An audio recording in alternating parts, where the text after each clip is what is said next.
come to the end of the Business and Markets Week here in Frontier Africa. Hello, everyone, and welcome to Friday, the 19th of May. I am posting number 5. This is how the markets finished off negatively across many markets that were covered on the continent, from Nigeria's market down 0.9%. I saw sell down in Airtel Africa, to the BRVF down by 25 basis points. The Egyptian stock market, the whole week's been choppy all through till yesterday, even the final trading day when the Egyptian Central Bank decided to hold interest rate unchanged around 19.25%. The Nairobi stock market started to recover on Wednesday, then took a deep dive again, 1.64%. On Thursday, still below the 100 level. And the GSE fell 0.9%, 77,000, below the 78,000. We got a whole lot on the lookout for South Africa today. U.S. Fed Chairman Jerome Powell is expected to speak today and touch on South Africa and, of course, the U.S. Inflation and interest rate environment, while the S&P Global is expected to give a rate review on Africa's most advanced economy. That's South Africa. That's also coming later today. The rand recovered slightly early this morning, according to media reports, around 19.3 reading against the U.S. dollar. Let's quickly touch on East African markets and economies to see which are the big stories we're following this Friday as we all head into the third weekend in the month of May. Kenya's Cooperative Bank reporting a net profit for the first quarter, January to March, growing 6.1 billion shillings, while the World Bank says it suspended $1 billion worth of projects in DR Congo. Details you can get when you read that up. And Tanzanian government says it received about 6 billion shillings, Tanzanian shillings, in dividend from the country's National Bank of Commerce. And the CRDB Bank says it's venturing into insurance business through the creation of a new subsidiary that's focused on insurance business in Tanzania. So in West Africa, the AFDB says it's given $15 million funding support to InfraCredit, which is the Lagos-based agency that supports infrastructure financing. That is expected to help Nigeria's infrastructure projects. The initial tranche of such support for InfraCredit was back in 2019. Now, the IMF is asking the removal of trade barriers across Africa, while Ghana's producers' price inflation, the PPI, was 43.9% in the month of April, and that's red hot if you ask me. That's factory inflation.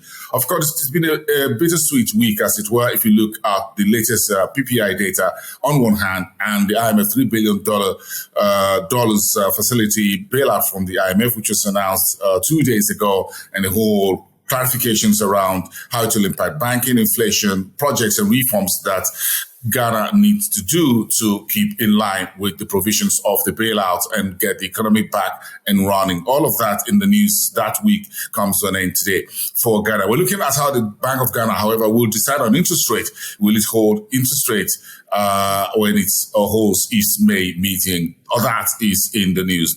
In the meantime, Cote d'Ivoire says it's got about 8 billion CFA franc, or 68 billion CFA franc from the West Africa Monetary Union financial markets. Let's get on quickly and touch on South Africa. Of course, I mentioned today's S&P Global Ratings review for South Africa. That's expected later today. The rand reading around 19.33 on the US dollar early this morning. Let's see how that will be in play. The SRB is also floating a bit of a treasury paper today. Eskom, however, is warning that its stage 8 level of load shedding will continue into into winter. And that is not good news for South Africa's winter period, which starts from sometime late May into July into August. And all of that is in the news. South Africa's President Ramaphosa is asking for emergency energy very urgently for the country.